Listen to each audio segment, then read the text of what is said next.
For stopping by. This is Read Between the Sidelines. Let's have some fun. I'm Jonah Karp in Orlando, here with Sean Barry in Tampa and Georgia Chambers in Atlanta. Let's get right into the conversation. This game's called Hot.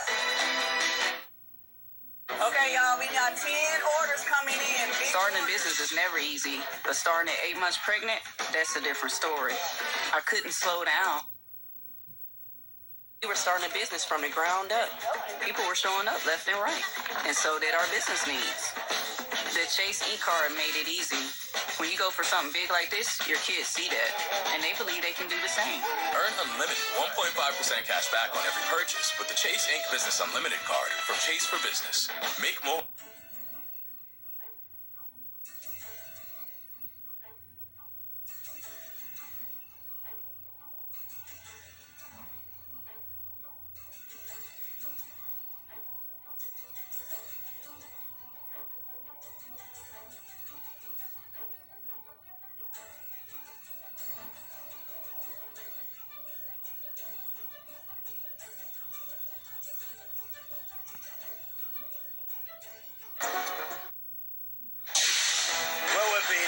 Awfully hard. I mean, I don't know if you can possibly get hit harder.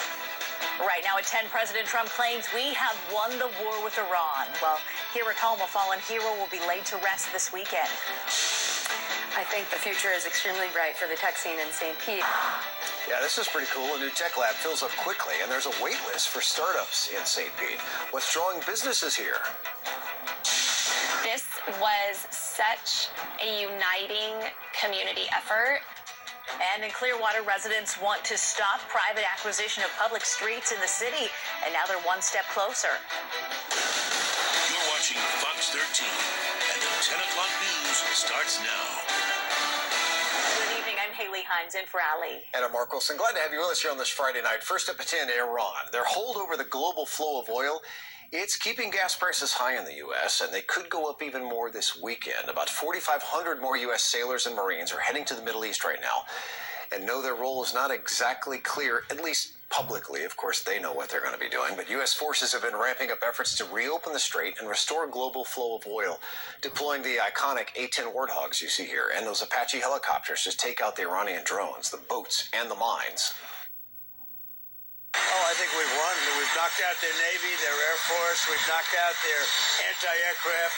We've knocked out everything. We're roaming free. From a military standpoint, all they're doing is clogging up the strait. But from a military standpoint, they're finished.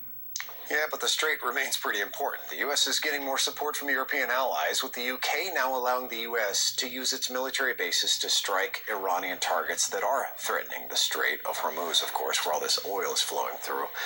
Meantime, funeral services back here at home for Major Cody Cork. They're being held tomorrow in Winter Haven, and the remains of this U.S. Army Reserve Major returned to Polk County this week. He was killed in that drone attack, sadly, in Kuwait. Captain Cork's family and friends started a scholarship at his alma mater, Florida Southern College. That has grown immensely this week, getting a ton of support, which is really great. Chris Cato's here with us with more. Chris, love to see the support here. I think this says a lot, Mark, about how the community honors and respects what this young man gave to his country. Within days of the scholarship formally launching, hundreds of donors have come forward and poured more than $75,000 into the fund. That's just within the first few days. Cork was